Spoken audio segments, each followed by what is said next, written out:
Hey, how's it going, guys? Welcome back to another video. It's your boy Retro, and today we're gonna be doing a PC guide or a PC building guide, more like. And I just felt like it was probably more relevant now than ever to make this video. For anybody who doesn't watch my streams or who doesn't know me personally, probably don't know that I am a huge PC nerd.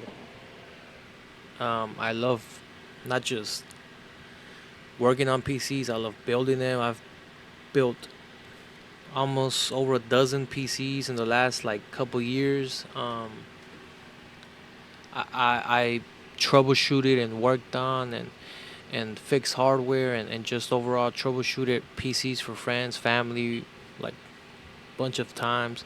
It's a passion of mine. It's an actual passion of mine. I love tech in general, all kinds of tech, but computers and like gaming PCs are like my number one like passion when it comes to tech. And I think with everything the way it's been going right now, like the trend on as far as gaming PCs and like how affordable they're getting, at least the hardware as well, like individual hardware. I think it's starting to get a little bit more obvious that people are gonna start switching over to the PC side and seeing the value in spending a little bit more, or depending how what your budget is, spending a lot more than with a console for something that I think is a lot more valuable. Not only do you get to use the computer for gaming, you get to use it for work, you get to use it for projects, video editing, 3D graphic design, anything, pretty much anything you can think of like that. You also get to customize your computer the way you want it. Add all the RGB, add all the nice little details here and there that you would want your computer to have. um, I'm a big proponent in building your own PC, going out, scouting the parts, finding the parts that you want for your build, and then buying them, whether it is one at a time or all at once, but then building it. Building the PC is something that should be on everybody's bucket list. Cause trust me, it feels so great, feels so satisfying. And I also have a small side business, side gig, on the side of my normal regular job and my streaming and YouTube content creation gig. I build. I've been doing it for a while now, but I now officially have launched my little side gig of building, fixing, troubleshooting, and just overall helping people with their computers in general. But gaming PCs, gaming computers are a lot more welcome, and just tech in general. I'm pretty good with tech regardless, but computers are my forte. And I thought it makes sense to make a video for normal people, normies, that talked about the best ways to get into gaming PCs and to get into the PC world, because it can be a bit overwhelming, and I know it was for me. So I don't want people to get discouraged when they start looking into it or they go look up videos by bigger content creators on YouTube, such as Linus, Gamers Nexus, Jace Two Cents, even Austin Evans, who I am a fan of all four of them. I watch all their content religiously. I love all four of them. I don't think I have a favorite one over the rest or anything like that, but I just love their content in general because I love tech content. I love PC content.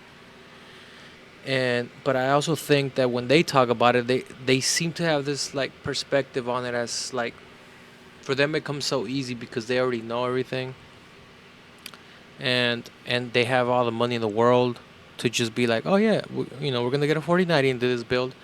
A 4090 is $1,600 for most people. That's the whole entire budget for their PC build. And sometimes people even with those with lower budgets or just low budgets in general want to get a 4090, but it sucks when you gotta work with your budget and your budget does not is not able to include an expensive graphics card or any expensive component from a computer that you would really want. And I think there's a lot of good options. There's things like Bill Redux, which gets sponsored, or they sponsor Linus a lot. They also get mentioned by him a lot. Corsair, I think, does this little program where you can set up the parts as if you're buying a pre-built, and then they send them out to you, and then you build it yourself. Best Buy, of course, sells pre-built gaming PCs. There's a few places that I would suggest not to look at. It would be Best Buy, Digital Storm, HP, or and HP, either HP Omen or Alienware. Those three or four are off limits, I would say. If you want to get an actual decent pre-built, those are always either very bad in general. They have underclocked components so that they can work properly, which they don't need to do that. They don't need to mess with the clockings of any of these components or anything like that. Or they have proprietary components such as motherboards that you cannot replace, and cases like actual computer cases, like whatever case it comes with, is made specifically to hold that proprietary motherboard they can only get from them, and that there is no upgrade in the future for it. So you'd eventually be stuck with having to buy another pre-built or just building a whole new PC on your own. Alienware and HP Omen being the more notorious for practices like that. Now, if I gotta give you four that are the top best that I'll for sure go with, it would be Build Redux, NZXT, Micro Center. If you have a Micro Center somewhere near you, by far I would feel more comfortable suggesting people to go to a Micro Center and getting the pre-built from them, because the people that work there know what they're doing. They know PCs. Essentially, Micro Center is tech heaven. It is the greatest tech store on the planet, especially when it comes to computers. Anything gaming PC related, man, they got it there, man, and it's amazing. I would honestly say those three are probably the best. Maybe like something like gaming. That's another pre-built company that's been coming out as of late. They got some pretty nice builds. They do a lot of giveaways on. They got to sign up with through Instagram, and I think their website, maybe through TikTok. Apex Gaming, I've heard was pretty decent. Never looked into it myself, but I've heard good things about them. Um, you can go with Gigabyte. Gigabyte has a few pre-built options, but like I said, at the end of the day, I think it's always better to do with what you're comfortable with. What I'm comfortable with, and I would suggest, just to save you some money, for anybody who's watching this video who actually wants to get into PC gaming, would be to build one. It's always going to be cheaper. And you might think, damn, don't you build PC so you got to charge people? Why are you telling other people to build it themselves? Because at the end of the day, I care about people getting into the PC gaming community, or just PC community in general, so that they understand how fun it is and how much better it is than to just have a console. And I'm not saying, oh, screw consoles, never go to a console again. I have a console, I have an Xbox Series S. But overall, a gaming PC, you get to put your whole heart into. You get to customize it. It's just amazing, man. I'm gloating a lot about it, but it's just because once you get into it, once you're there, and you got it how you want it, you're gonna be so happy, man. And the beautiful thing with the gaming PCs, you can kind of work with any budget you got. I've done really like ultra budget PC builds, like $400 or less. Anything $300 to $400 or less, that's an ultra budget, because it's kind of hard, man. You gotta know the ins and outs, and find either used parts or try to find really good deals on parts. And you have to go low. You have to go like on the like slightly cheaper side of components. You can't expect to get yourself like a 4080 or a 47, even a 4060 with that kind of budget, because even the cheapest 4060 costs about $300 or $400. Now you can get a like a, maybe a nice decent 3060, 3070 used for that with that budget, but even then you'd be that's stretching it a bit. But you can do a mid-range build, which is what most people have. I think anywhere between $400 and $1,000. And I think that's like the sweet spot for most people that are just normal people. They got a budget for a console, but maybe not for an ultra like high-end PC. That middle ground is perfect. I think above 1,000, no matter how high up the price you go, there's people that got $10,000 PC builds. There's people that got 5,000. There's people that got 15, 20, you know, $1,200 PC builds. Anything over 1,000, I would suggest, or I would expect for people to consider that more of a an actual high end, like a premium high end gaming PC. And it just depends on how you spend your money, because you can have all that money and then spend it on parts that just don't work well together, or um, that are maybe a little overpriced. Because for 2 grand you can get yourself a 4070, maybe even a 4080, and then you can go to Micro Center and set up like a nice combo. Micro Center, for example, we're gonna go to Micro Center. You'll see why I think this place is the best. On top of the fact that they have everything you would expect from like for any type of gaming computer. Like if you've heard of it, as far as regarding gaming computers, they've got it, man. Or they can get it for you, and it's amazing. All right, cool. It's already set up to my store. Let's see CPU combo deals. All right, here we go. We're getting some. Lately, they've been having these really good deals as far as a CPU, motherboard, and 2 sticks of RAM that are at least 16 gigabytes in total for like $300 to $400, depending on the CPU that you're running. Because if you're running with like for example the AMD's new 7000 series chips, which is where I got my uh combo from. I actually got it at my local micro center here in Houston. I think it was about $800, 850. And now that is a little expensive, of course, right?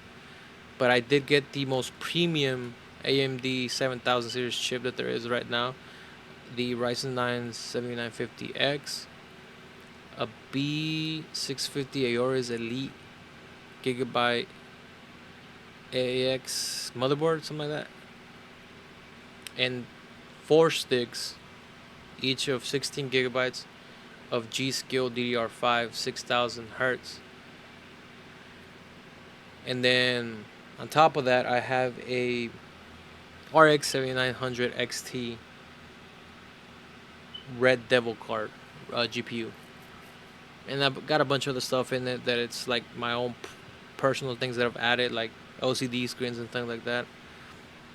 But not including things like that, just your components. That I would consider that a premium build. And I think with just that, it cost me about 2 grand. Not and if you add like a case, I have a Lee and Leo O11 dynamic case, which is a very common and popular case.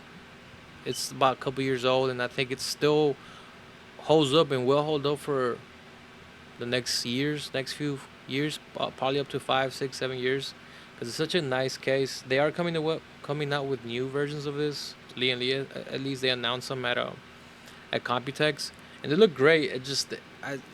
I'll stick with mine for now. Right now I don't see any of these builds, any of these combos that like they got this one with like single channel RAM. That's crazy. I did not know they were even promoting this. Like here they got these combos, but doesn't come with a motherboard, and they got one that doesn't come with RAM. Um, Let me see. We could check like a 56.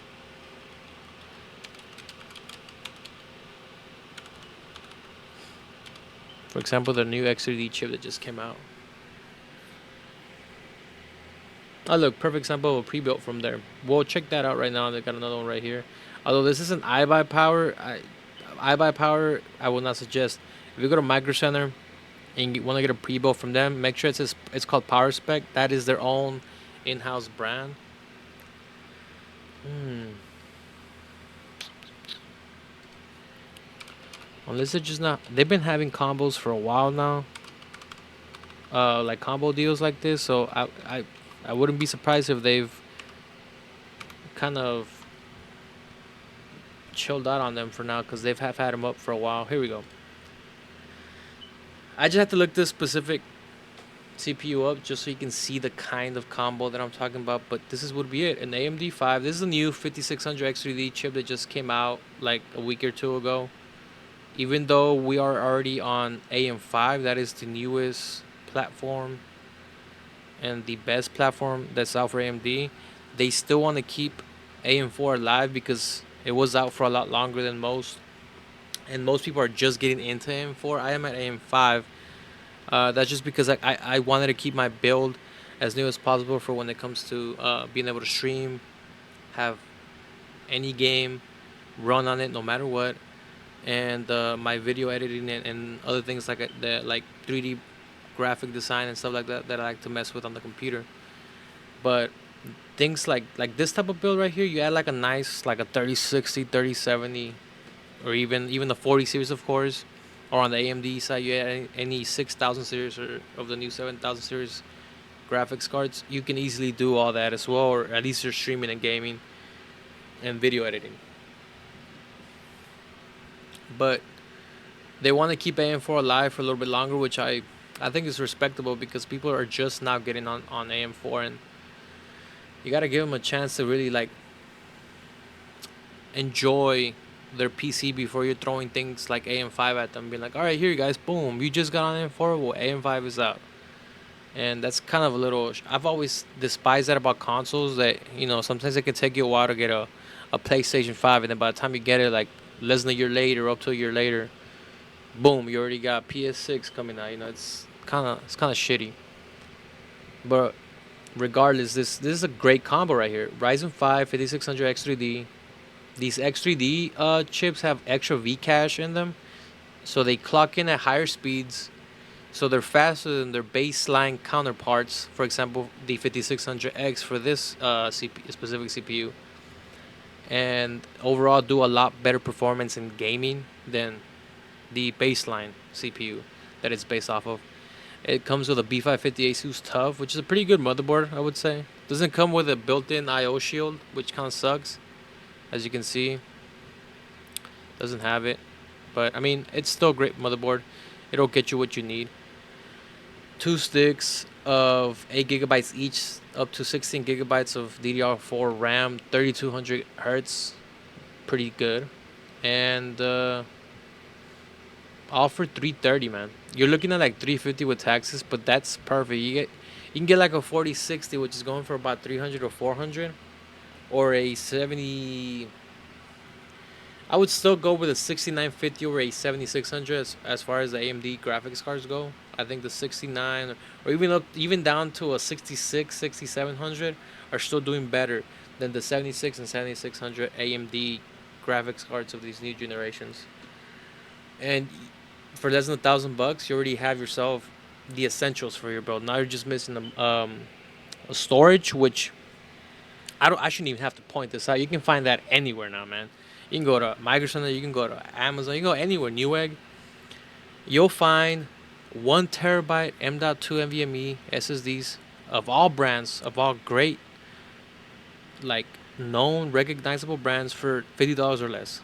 Team Group has like multiple ones of different like lines that they sell. Like some are faster than others, some are more for workbenches and things like that. High storage for anywhere between 30 to $50. And then they even have a deal of two 1 terabyte M.2s for $75, man. That is a great deal.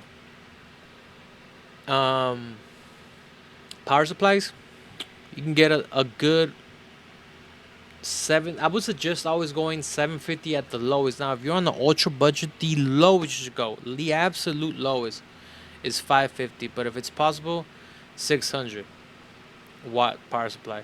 But if you're going like a medium range build like this, or even higher than that, you want to at least go 750 to 850 at the very lowest, up to like 1,000, 1,200 even. I've seen people that go overboard with the power supplies, and it's kind of annoying because they'll have something that at max makes the power supply use up to maybe 7 to 800 watts, and they'll get something like a 1,600 watt power supply, which overpriced as hell. And you're spending all that extra money on that. Well, you could have spent that on other things for your computer, or for your actual setup. Maybe a better keyboard, better mouse, a wrist pad for when you're gaming or typing.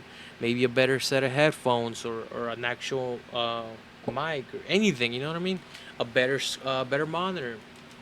But people forget that with a gaming computer, you also have to have a pretty decent gaming setup so you can actually game on it. Because what good is a computer if you're not gonna be able to really play decently on it?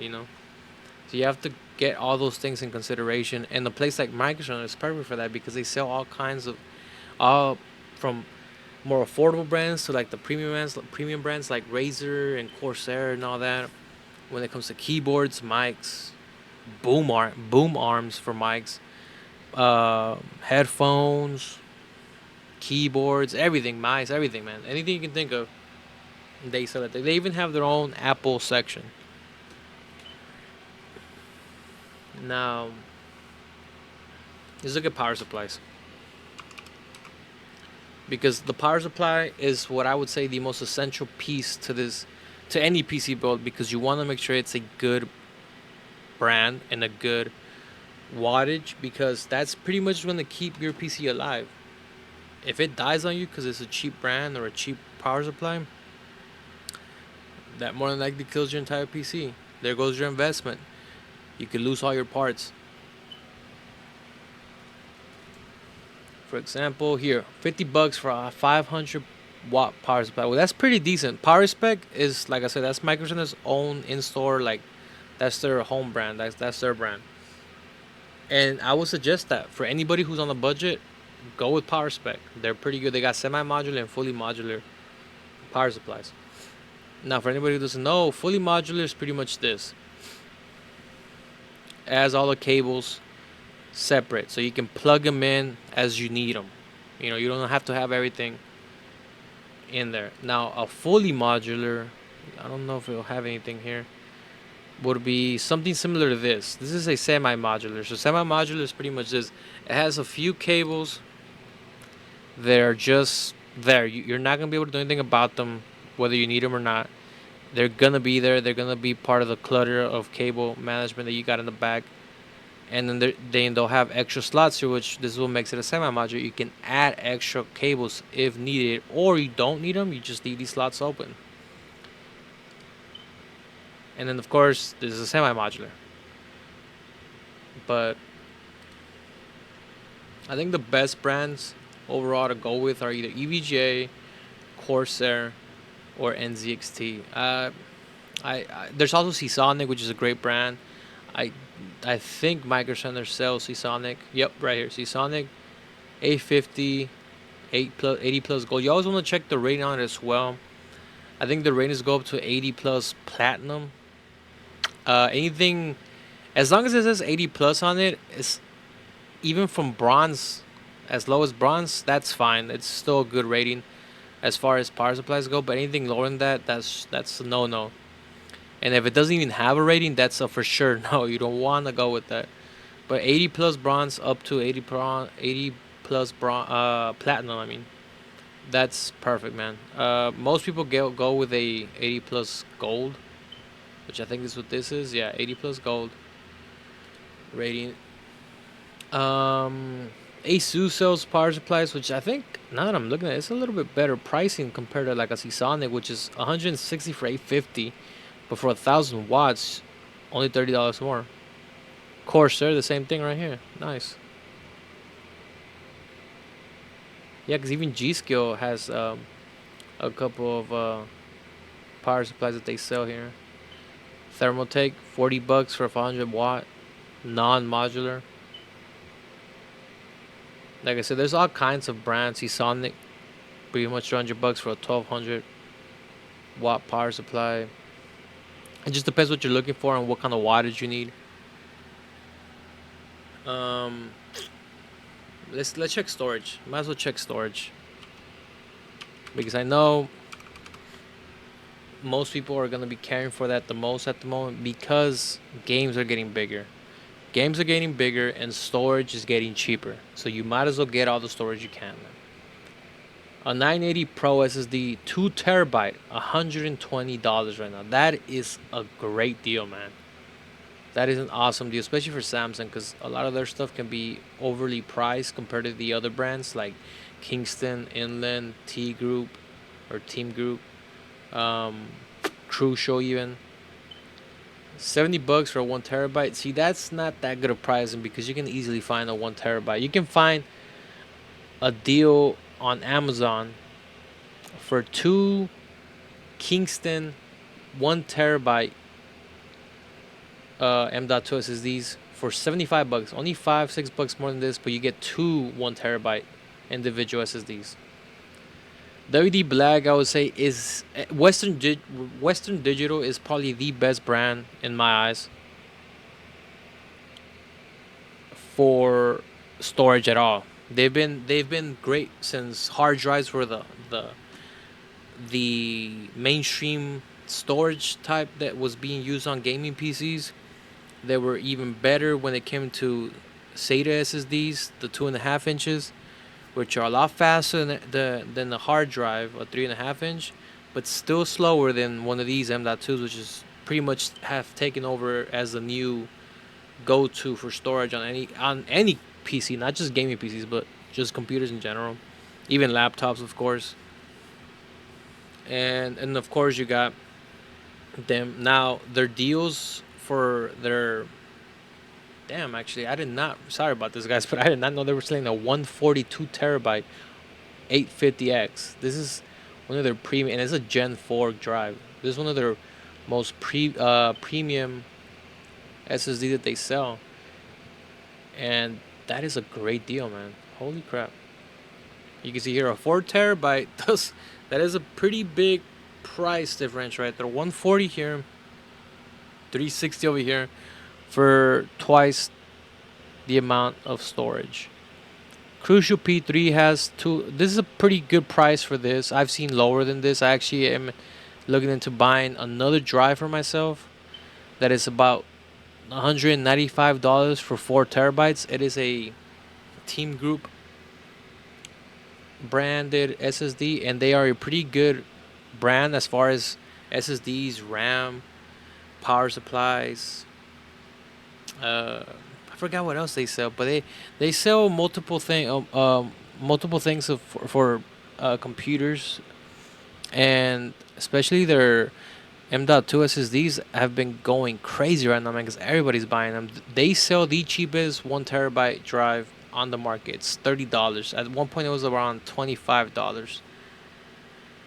Inland, I would say, it's probably got the second most affordable prices when it comes to 1 terabyte drives, but you can actually find these same Inland brand ones, these exact same drives on Amazon for about $10 cheaper. It's when it comes to Microsoft, they're perfect no matter what, but there is certain things that they sell for a lot cheaper than you'll find them anywhere else, including Amazon.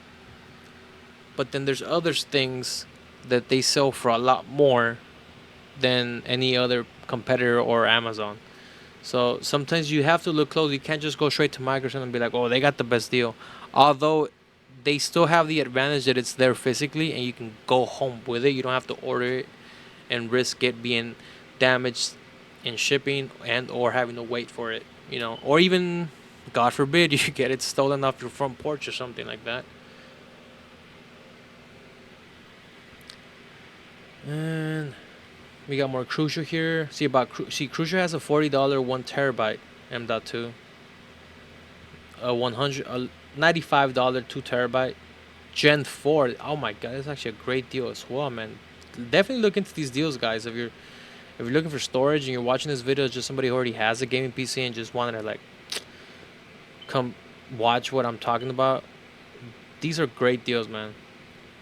A 4 terabyte for $200. I might actually go with this as well. It's only a $5 difference from the one that I found on Amazon, and this is physical and in store. Another 2 terabyte for 140. It's Samsung. It's their 980 Pro, and it comes with a heatsink. So it's a pretty great deal, and it's a Gen 4 drive. I would say that's a great deal. Another Gen 4 drive, 1 terabyte for $45. Like I said, Cruiser has pretty great deals. Let's check graphics cards for anybody. That would be probably the last topic that we talk about for the video. And just so you can see how crazy like GPU pricing is right now. 4060s, 4060 Ti's, 4070s. As if you're an Nvidia fanboy, or just a fan of Nvidia or AMD or even Intel now. Pricing for those three cards is pretty great compared to their 3000 series counterparts like 3060s, 3060 Ti's, 3070 Ti's, because they're going for pretty much the exact same price. And if there's any significant price difference, it's on the 30 series sides being more expensive than their newer and better 4000 series counterparts, which is crazy. And then they're wondering why nobody's buying these 3000 series ones, because they're people are looking at these graphics cards and these prices, and they're just thinking, well, this is the newer thing and it's cheaper than the old thing. Why am I gonna go with the 30 series? They're gonna get the 4060, the 4070, regardless of the reviews or it's not as good and this and that. People just care about the new. You tell them it's new or better than the thing that they already have in their rig, they're gonna go for it, man. Especially if it's at a great price. And I gotta be honest, they have been a great price. Now, that's where that kind of deals stop. When it comes to a 4080 and above, the 4080 and 4090, they're in their own league when it comes to pricing. They're I think the 4080, depending like right here, 4080. Let's see if is there a 4080 anywhere here. We'll go with the 4090, and then even then, not every 4080 costs the same. For example, this Asus TUF RTX 4090, $1,800. This MSI water cooled RTX 4090, it comes with a 240 millimeter rad and fans, and is pretty much an AIO cooled graphics card. Costs the same as this Asus TUF, right? The 4070, $850, and it's an Asus TUF card. You're gonna notice a pattern that the Asus things are always a lot more expensive than another FIB's branded 4090 or graphics card in general. This 4070 is about 200. Actually, it's over $200 less, and it's an MSI 4070. Other than that, they do the exact same thing. Actually, this is a 4070 Ti, but even then, they both have 12 gigabytes of VRAM. They both have DLSS 3. What is the point of getting the Ti version if it's pretty much gonna do the exact same thing? Look at this 7900 XT. It's the Hellhound triple fan 20 gigabyte card. So this is $700. The 6950, which was the flagship graphics card for the 6000 series AMD GPUs, is with 16 gigabytes, so 4 gigabytes less. It's only $50 less. People are not gonna go with this, even though it's a great card, when they have this, the newest card, for only $50 more. A 4090 for $1,700 is a gigabyte.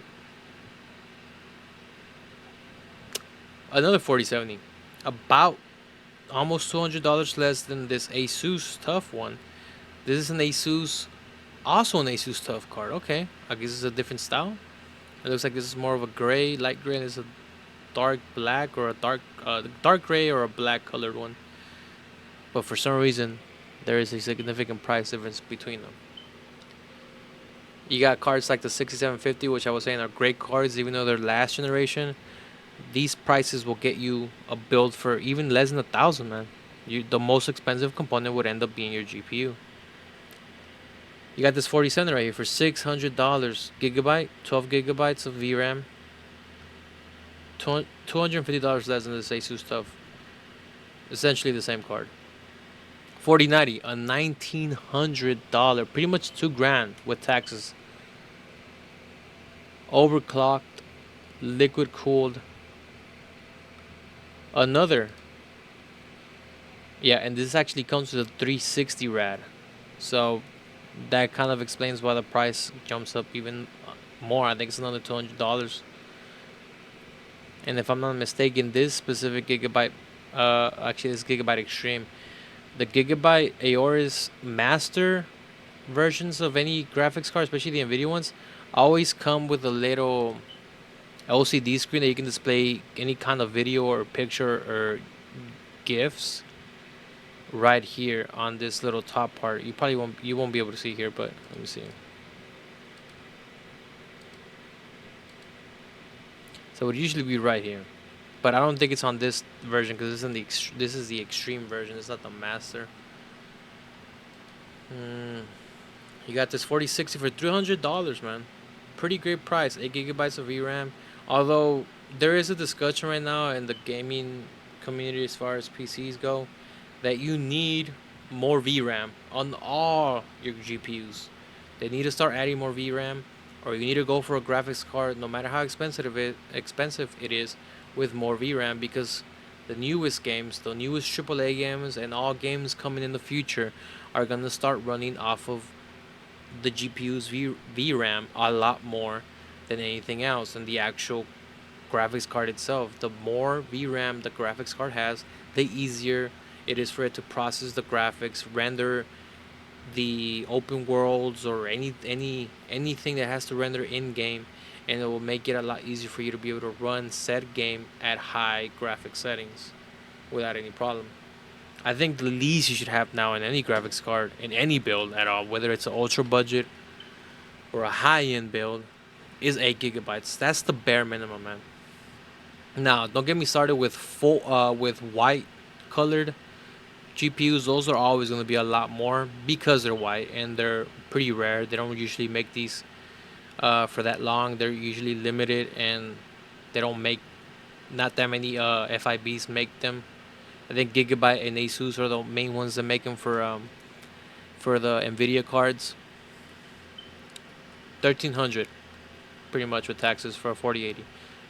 Big prices between this and the 4090, which is usually at its base MSRP retail price like 16. A 4070 that's white, triple fan, 12 gigabytes, 660, almost $700 with taxes. That is not a horrible price when you look at the history of Nvidia cards in general, and add on top of that it's the fact that it's a white card. They could have overpriced this a lot more, but it is Microsoft. They're pretty good with pricing. They're not trying to screw you over. A 6650, if you're looking for an ultra budget build, or not ultra budget, more of a medium range build, this is your man right here, man. 6650 is a great build. I've used this on the build before, and the customer who happens to be my best friend, one of my best friends, is happy with it. He can play anything he wants without a problem. A 4080 for 1,200 right here, gigabyte, great card. 4090 for 1,800, and this is the RS Master. This is always going to be a little bit more pricey than the rest for the simple fact that it comes with an LCD display, right there. You see that right there? Yeah, that's it. It's going to be able to display any GIF, video, or picture that you would want. And it goes on from there. Essentially, you understand why it can be a bit difficult to get into PC gaming, because there's a lot of things you got to look out for. There's a lot of things that you got to check up or you're better off making a checklist of all the items you're gonna need, and then once you get to each item on the list, you want to still look for the best deal no matter what. No matter if you have an infinite budget, you don't want to just be spending money like an idiot. You want to make sure you get the best of each item, and on top of that, you want to do your research on how to build it. Now you can pay somebody like me to build it. We'd gladly do it, but at the end of the day, unless you absolutely have to do that, you're better off building it yourself. Just take your time, watch tutorials. There's plenty of tutorials on YouTube, man. And I'm actually planning on coming up with one myself in the future, in the near future. Um, and it might not be edited. It's gonna be all raw, so you can see the raw building process. Uh, I am still working on that. I have a build coming up that I have to do for a buddy of mine. It's more of an ultra budget. He's gonna let me know when he's ready. But once he's ready, I'm gonna get that all on video and then post it on YouTube for you guys as a raw, real life PC build. No edits or nothing, so you can see the raw ugliness of how awesome it is to build a PC, but also how difficult it can be. Hope you guys enjoy this video. It's something new I like to do. I wanna try making videos about different topics that are personal favorites of mine. For example, this PC building. I'm a huge boxing fan. I've been boxing for years, for over a decade now. And I don't mean making videos about YouTube boxing. Definitely not. I just mean boxing in general, like how to, where to train, what to look for when in a gym, how to train, things like that. Pretty much what I did with this PC building and PC part picking tutorial for you guys, but for boxing and other things, just all kinds of other videos that I want to make that aren't just gaming videos and gaming raw gameplay and all that. But anyway, I hope you guys have a good night. Like the video or dislike it. It's up to you whether you like it or not. Subscribe to the channel, because the more people I get to subscribe to this channel, the more of a reason I have to focus on it, and I can actually start making a living off of YouTube and actually start getting paid off of it. Follow my Twitch at Retro, same handle as my YouTube, and follow me on Instagram at Retro as well. It's a picture of my face. You'll know when you see it.